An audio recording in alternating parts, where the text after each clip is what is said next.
The Banshees of Inisherin is a remarkable character study of interpersonal relationships. It's the interplay that makes the movie as good as it is.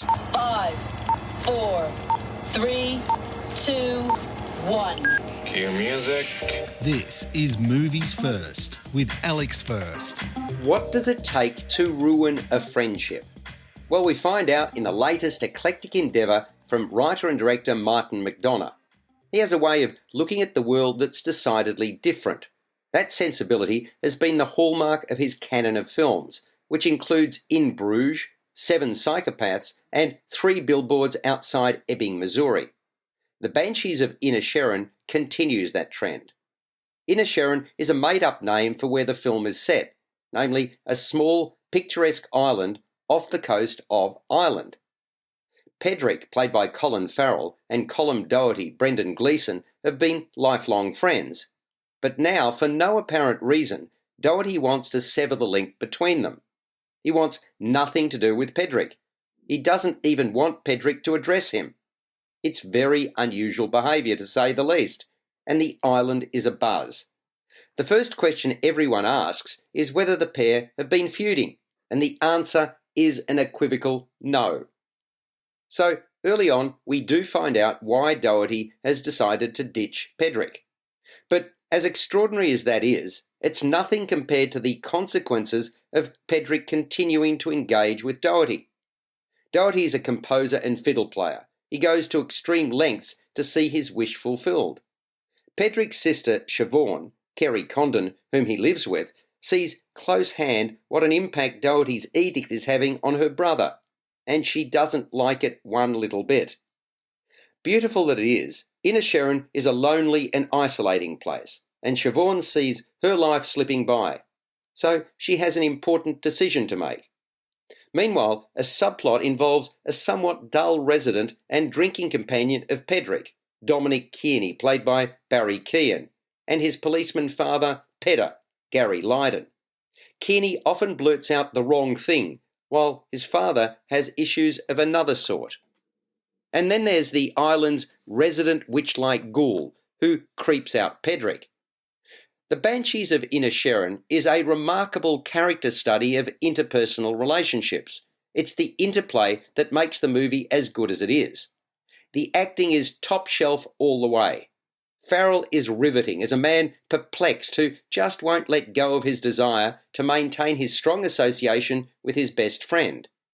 Gleeson is ideally suited to fill the role of a man who's made up his mind, and yet the basis of that decision points to mental health issues.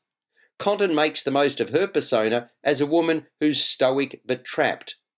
Keoghan has a wow of a time, exploiting the peccadilloes of a man who isn't quite 100 cents in the dollar. The cinematography by Ben Davies, who was responsible for the cinematography in 3 Billboards, is outstanding, painting the island itself as another character. The Banshees of Inisherin is comedic, dramatic, and decidedly quirky. While not a film for all tastes, I was fascinated. It scores an 8.5 out of 10. You're listening to Movies First. For more, like us on Facebook and follow us on Twitter. A black comedy focusing on beauty, influences, ostentatiousness, excess, pretension and power, Triangle of Sadness unfolds in 3 parts. Written and directed by Swedish auteur Ruben Östlund, we're initially introduced to model Carl, Harris Dickinson, and influencer Yaya, Charlbi Dean. The pair is a couple, and Carl calls out Yaya for always expecting him to pay for her meal when dining out, although making out beforehand that she'll even up the score. But as Yaya reveals, there's more to it than that. We then move to a luxury yacht, where Carl and Yaya have been invited to join a select group of affluent guests without charge. They include larger-than-life Russian fertilizer magnate Dmitry, Zlatko Buric, and a Swedish tech billionaire, Jarmo, Henrik Dawson, who's been stood up. There's a distinguished elderly British couple, Clementine, Amanda Walker, and Winston, Oliver Ford Davies. They surprise Carl and Yaya, and us, the audience, with how they made their money.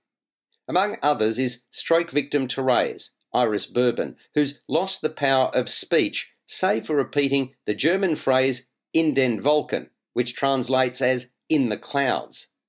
Those directly servicing the passengers are given a rev up by the vessel's steward, Hannah Oldenburg, to ensure they maximise their chances of big tips. At the same time, the steward is struggling to get the captain, played by Woody Harrelson, to attend to his duties. He's locked himself into his cabin on a drinking binge. Things quickly go from bad to worse when they're confronted by a fierce storm and more. Finally, several of the passengers, including Carl and Yaya and members of the crew, find themselves marooned on an island without supplies. Unexpectedly, toilet manager Abigail, Dolly de Leon, arrives with limited provisions and takes on a new role. The film is a hoot. You never know where it's heading or what's going to happen next. The title, Triangle of Sadness, is a term used in the beauty industry and refers to a wrinkle between the eyebrows. Scenes and situations are deliberately exaggerated and preyed upon. Acerbic, Triangle of Sadness is a commentary about the haves and have-nots in society, the beautiful people and the downtrodden. It's a third part of a loosely connected trilogy exploring masculinity. Ruben Östlund started with Force Majeure in 2014 and continued with The Square in 2017. Several of the performances stand out, amongst them Harrelson, who looks totally comfortable as an alcoholic Marxist who prefers a burger and fries to the fancy foods served on board. Burich is unmissable as the unkempt Russian capitalist always out for a good time.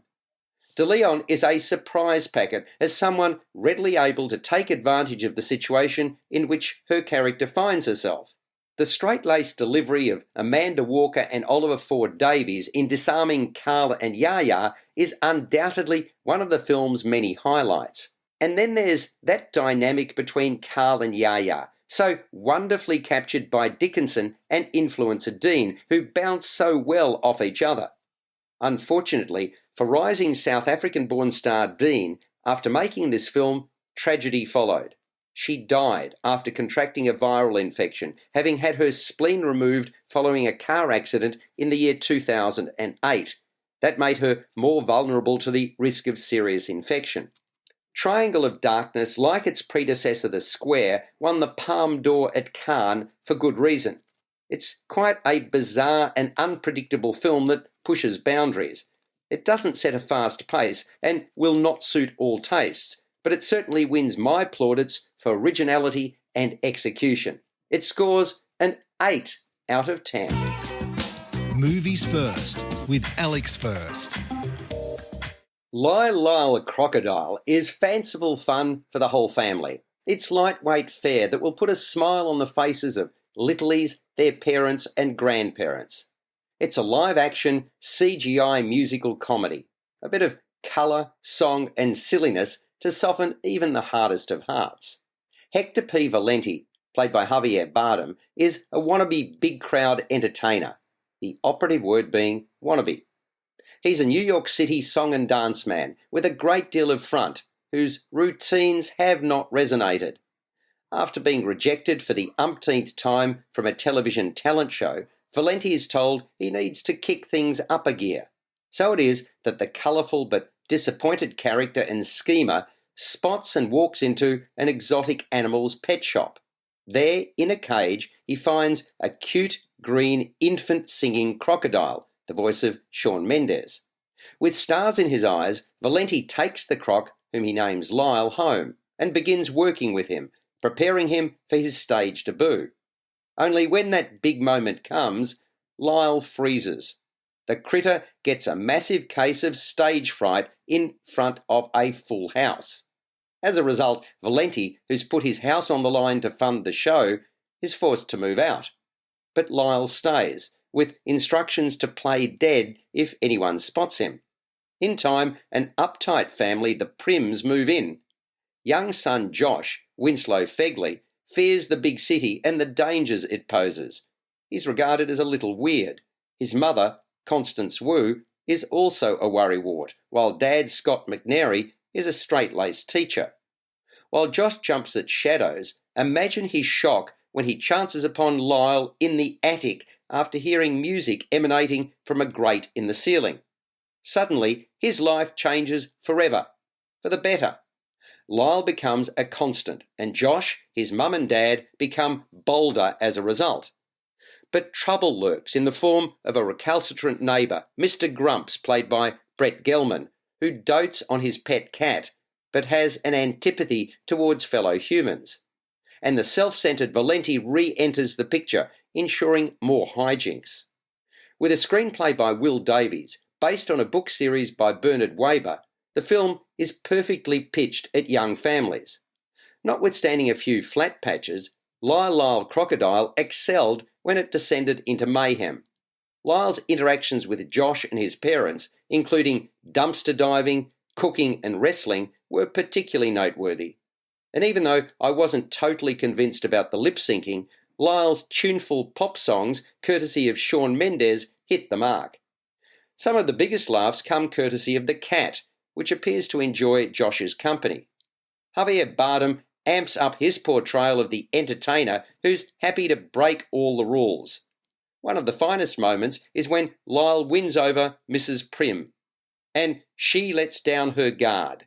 Wu plays that up beautifully, while for his part, Winslow Fegley readily conveys Josh's character's shift.